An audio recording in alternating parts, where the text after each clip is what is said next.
Hello.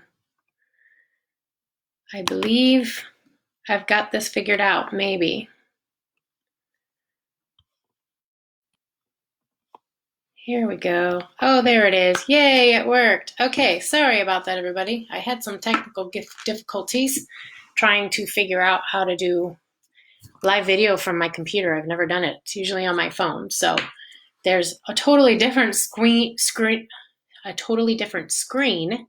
and you can like add all these different streaming ideas and polls and everything. Just anyway, how's everybody doing today? I've got a few things that I want to talk about. I just wanted to kind of give some people an idea of the real estate world and what we are doing to help fight and keep everyone safe during the coronavirus. I'm so excited, at least in St. Charles County, our stay-at-home is going to be lifted soon. This whole time, real estate has actually been considered a essential business. As a matter of fact, I have from the Missouri Realtors, I don't know if you can see it, and it's going to be backwards. So I have a bunch of information that I want to share with you guys. Feel free to ask questions in between. I'm going to be able to take a few live questions. I don't want this to be too long. I'll probably do about 30 minutes each week. And then any questions I don't get to, we will answer in later weeks. Every Tuesday, I'll be doing this at noon.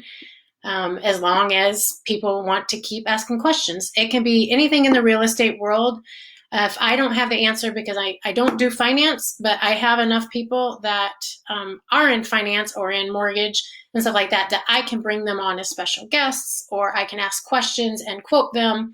So if you have any questions in the real estate world, it can be anything from how should I set my home up to list, or what's the process in buying a home, or it could be how long do I have to live in my house before I can sell it again, or just anything in the real estate world. It can be, what's the best curb appeal look? Pretty much anything you want to ask. If I don't have the answer, then I will find it and I will talk about it on a later live video. But as I was saying, real estate is considered essential service. So I'm going to read this from the Missouri Realtors. Back in March, one of the things that the Missouri Realtors sent us realtors said, Governor Mike Parson issued the statewide stay-at-home order that was effective on April 6th through April 24th. And it says the order explicitly states that individuals currently residing within the state of Missouri shall avoid leaving their homes. We all know this. We've all been stuck inside. So I'm not really going to read exactly what the order said, but what I do want to point out is that it said the order does not prohibit Missourians from accessing essential services and specifically recognize the U.S. Department of Homeland Security, Cybersecurity, and Infrastructure Security Agency, which is the CISA, the essential critical infrastructure workforce advisory list of essential services. And I quote, they said, residential and commercial real estate services, including settlement services, are considered essential under this order. So if you've seen a bunch of realtors posting that they're doing virtual open houses and they're doing virtual showings and people are still listing and selling and buying homes, we're an essential service. So clearly people need a place to live. I know most of my fellow realtor friends are very cautious of who they're showing property to. I mean, it's not one of those, oh, I want to go look at houses. We're not doing that kind of thing. If you do know someone that's doing that, I would encourage you to reach out to the local association of realtors and talk to them about it and let them give you what their specific rules and guidelines are on showing and doing real estate business. Another thing I wanted to talk about is luckily for us, for those realtors that are maybe new in the business, if you have not already been made aware, this is our renewal year. Yay for us. The even numbered years, we all have to renew our license every 2 years, and we have to do 20 continuing education courses, including Code of Ethics. Code of Ethics is an every year thing. Now they're doing it to where we can do it every 2 years, but they have extended our renewal for brokers. It is the extension from June 30th is now on August 31st, and the salesperson expiration date has been extended from September 30th until October 31st. If you have any questions, please call your association of your county, whether it's St. Louis, St. Charles, Lake of the Ozarks, wherever you are. Some of the things. Does anybody have any questions before I keep going? I don't know. I've got about 4 people watching, 5 people watching. Please ask questions. I can see a little comment screen over here, so I can answer as I go. I'm mainly just going over basics today and just kind of getting some conversation started, finding out what you guys are interested in. I might be telling you stuff that you really don't care about. So I want to hear you. I want to answer questions that you want to know about. So if you have something, please comment. I'm going to go ahead and continue. Some of the things that I wanted to go over with you guys is the new forms. During COVID-19, we have new forms that have been created by the lawyers within the National Association. And one of them is the Listing Contract COVID-19 Rider Amendment. On listing contracts, we have certain guidelines on it's usually about a 6-page, a contract is usually about 6 pages long whenever you're listing a property. And in there, it talks about different guidelines and different expectations from both the realtor and the seller. So this amendment has special verbiage in it that is talking about how to protect yourself and how to protect others if you're going to be listing and showing your home. There's another rider and amendment that is for the sale contract, which is another 6 to 8 pages. That one has deadlines and stuff on it. So how much time from contract signing to when you have to have an inspection done, how long before you can get loan commitment, how much time you have to get the house insured under your name to see if it's even insurable. Those are kinds of things that you have certain timelines. And this amendment helps you with that and helps extend that. So if you were already under contract, there are amendments that I'm sure your realtor's already given you that you can extend those dates without being breach of contract. We also have a COVID-19 release and hold harmless agreement. Not going to lie, I haven't looked at it yet, but if I had to guess, actually, I'm going to pull it up real quick and I'll go over that with you. But if I had to guess, it is has something to do with here it is. Not being liable. So it says the current worldwide coronavirus pandemic and government mandated shelter-in-place orders in many communities underscore the risks associated for individuals viewing or inspecting other property and the risks for sellers and tenants by allowing prospects to enter property which they own or occupy. The undersigned understands the exposure to disease-causing organisms and objects such as COVID-19 and personal contact with others, including but not limited to real estate agents, inspectors, appraisers, contractors, owners, occupants, and others associated with the sale, lease, or purchase of the property, and involves a certain degree of risk that could result in illness, permanent disability, or death. So all that being said, you're basically signing this saying that, hey, I'm cool with going to look at this piece of property, or I'm cool with listing this property, but I'm not holding anybody liable if I end up contracting COVID-19. So we have that set in place. And then the last thing that they offered us is if someone chose to show a property, we have a flyer that gives us the opportunity to ask specific questions okay, this is probably backwards. So anybody who can read backwards, go ahead. Oh, good. Looks like you can see it forward. Okay, so here's some of the things that it says on there that we can ask our buyers if we choose to show them a property. So if you didn't get to see it, it says, in order to reduce the risk of spreading infection and to protect everyone's health before entering the home, you must be able to answer no to each of the following questions. So if you are a buyer and a agent asks you these questions, we have the right to protect ourselves and to protect you and the people that live in the home or own the home that you're going to look at.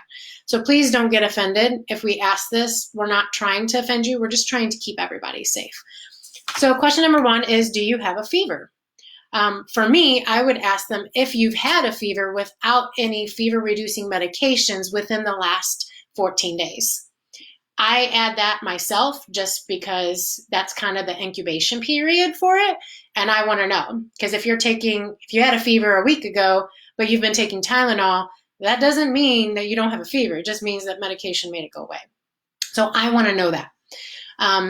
Question number 2, do you have a cough, shortness of breath, or difficulty breathing? Or have you in the last 14 days? Number 3, have you had contact with a person who has had a confirmed case of COVID-19? Confirmed case. Have they been tested and have you in contact with that person? Regardless of whether or not you have symptoms, have you been in contact? Number 4, have you traveled outside the United States in the last 14 days? Your answer should reflect how you feel today. So when we ask you that, we want to know, okay, today, how do you feel? And then, like I said, further on, I'm going to ask you, have you in the last 14 days? I want to make sure that you're safe and that the people whose home you're going in is safe as well. And myself. I mean, I have an 8-year-old, I have a 17-year-old still at home, and then my husband, who a couple of years ago had a heart attack. So he's got a weakened immune system. He has heart disease. So I don't want to bring home and carry home, like, I'm a healthy person. I may not get it. But if I do, I could carry it to my family. And my 8-year-old has an autoimmune disease. How he will be affected? Don't know. Hopefully he won't. Hopefully we don't end up getting it. But in either case, I don't want to bring it home to my family. And I don't want you bringing home anything to your family either. So if I'm going to be showing you a property, I'm asking these questions to myself as well. Have I been around anybody? Do I have a fever? And all those questions. So if you answered yes to any of the questions that I mentioned, then you're not allowed to enter the property. If you answered no to each question, you must also comply with any other showing instructions for the property before entering, which is signing that release and home harmless agreement. If you can't do these things, please return at a time when you can. So if you cannot comply with our guidelines to keep you and us safe, then let's just schedule a different time. Let's wait till it's all over, stay-at-home orders. And I'm pretty sure, at least for myself, until I know they're going to release the stay-at-home order on the 4th. But for me, that doesn't mean that it's not around anymore. So I'm still myself, and I haven't seen an update yet from the association, but I'm pretty confident that they'll keep all these in place for at least probably till the end of the year, just to make sure that everything's under control. Once COVID's completely under control, yes, we are seeing reduced numbers. Yes, there are more people recovering, which is very good news. However, we all still need to keep ourselves safe. So we will still be going with masks and we will still be going with gloves. Even with the stay-at-home order, I'm still going to encourage you to at least wear a mask. If you're wearing a mask and you're not touching your face and everything, then you probably don't need the gloves, in my opinion. I'm not a medical professional, but in my opinion, as long as you're keeping your hands away from your face, you're keeping your hands washed in your sanitizer, you'll be fine. Just don't be touching everything. And if you do touch stuff in the house, that's fine. Just make sure you're washing or you're using your sanitizer before you start touching your face or anybody else. Whether you have your children with you, I would say if you're going to go look at a house, don't bring your children. Just wait. And if it's something that you end up getting, putting a contract on, great. Just wait until you'll get a final walkthrough about a couple of days before closing. That's when I would encourage you to go ahead and bring your family and your children to see. Other than that, it should just be you and or your spouse, if you have a spouse, or whomever's going, other adult is going to be living with you or signing the contract actually on the deed. Another thing that we've done in the real estate world to help you guys and to make it safe is remote and online notarization. So anybody who knows anything about having things notarized, you have to be in person. You're not allowed to sign it without that notary seeing you and signing with you. However, because of COVID-19 and the things that we've had to do to adjust and adapt, we worked closely, the Missouri Realtors have worked closely with the Secretary of State Ashcroft on the issue of the remote online notary. Given the pandemic, it's more important than ever that we know the capability to deal with the rapidly changing business environment. So on Monday, April 6th, Governor Parson, oh, hey, we have a little visitor. Hi, Micah. On April 6th, Governor Parson signed the Executive Order 2008, suspending a statutory requirement for a notary public that must conduct notarization of official documents while the signer appears personally in front of him and her. This temporary order allows for the use of audio-video technology to complete the personal appearance requirement. So you'll still have to show your license to prove that you are who you are. And this protects the health and safety of both the notary public as well as the Missourians who otherwise would have been required to have close contact with the notary. On April 10th, Secretary of State Jay Ashcroft announced the first of what is expected to be several approved vendors capable of providing the audiovisual service required to conduct electronic notary. Missouri's current list of approved vendors is available on the Secretary of State's website at www.sos.mo.gov/electronic notary. And here you go. You can see it right here. Let's see. Can you see it? Where my finger is? So go ahead and write that down. I will put it in the comments as well, so you can look back on it later. But I wanted to let you guys know that's another way. Title companies are doing curbside closings. People are doing them not only from the office, but some of them are even doing them like meeting you at the home. There's been some funny stuff around. It's like if you see some suspicious activity with a pickup truck and a tailgate and people are signing stuff, don't be alarmed. That stuff's really happening. That's not a joke. Like people are really doing car side signatures. And our realtor, as far as a realtor is concerned, we do a lot of electronic signing stuff. So that stuff hasn't really changed a lot for us. I can send you any type of document or contract online and have you electronically sign, and they're all valid. They always have been. But when it comes to closing on a property, there are more specific, and that's where the notaries get involved. But like I said, we are covered temporarily while all this is going on, so we are good to go. At the federal level, National Association of Realtors is working with other trade associations and industry partners to support the Securing and Enabling Commerce Using Remote and Electronic Notarization Act of 2020. So it is temporary, but it will be in effect. It is in effect. As far as open houses, right now with the stay-at-home orders, no one is doing physical open houses. They're doing virtual. We have a lot of video ones, but to actually go in and visit in an open house, that has not been going on. And if it has, probably not. It's against our rules and our guidance during COVID-19. When stay-at-home orders come back, or when the stay-at-home order is over, we will resume with caution open houses. The stuff that I've seen so far, they're talking about limiting the amount of people inside to 10 or less. It just depends on the size of the property. I would say one family at a time. If you have to have, a helper, get an intern or something for fellow realtors that stands outside and maybe answers questions about the home until one family is out and then the next family can come in, or just schedule appointments for now. We all want to be safe. So my little helper here. Micah, you want to say hi? We have lots of other things that we have a sample preparedness plan for. I'm not going to read all this, but this is just some more documentation that the National Association of Realtors have provided for us realtors to help keep you and me safe. That's about all I have for you guys. Oh, Mike wants to show everybody his egg protector. He made it an egg protector.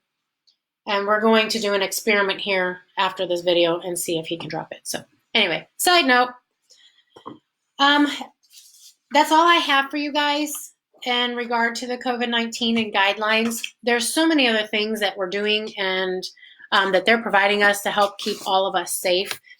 But I just wanted to touch on that a little bit to kind of clear some confusion or clear some fear.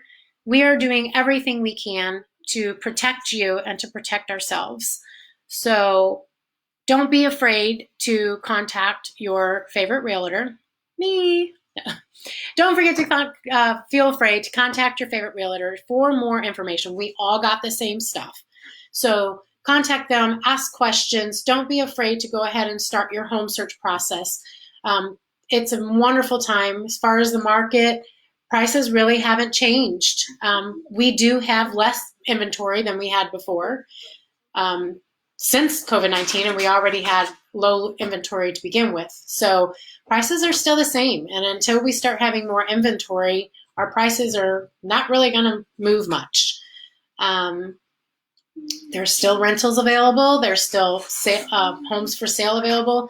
And there's lots of realtors that have buyers that need a home. So if you have a home that you've been thinking about maybe selling, don't hesitate to call. I can give you a free, or send me a text, or send me a message through my Facebook business page or private page, whichever one you want, whichever you're watching this on. And ask for a free market analysis. It doesn't take very long to do, and it's free. And then we can chat from there and see if it's something that you think you might be interested in. I hope you guys enjoyed this talk. I hope I was able to give you good information. Like I said, if you have any questions, please let me know. I'm going to need some content for next week, so please comment on this. Let me know what kind of questions you have. I want to hear from you. I'm adding in the approved vendors right now on comments, so that website, so you can check it out and see who all is approved for the visual, what is it called? Electronic, what do they call it? Approved vendors for the electronic audio video technology. Approved vendors for audio visual notary. Electronic notarization site. All right. I'm going to go ahead and add this. You guys have a wonderful afternoon. If you did not get to join me for today, join me next week at 12 o'clock noon for another Coffee Talk Tuesday with your favorite realtor, Melissa Harbaugh. Feel free to ask questions, and I will catch you next week. Bye-bye.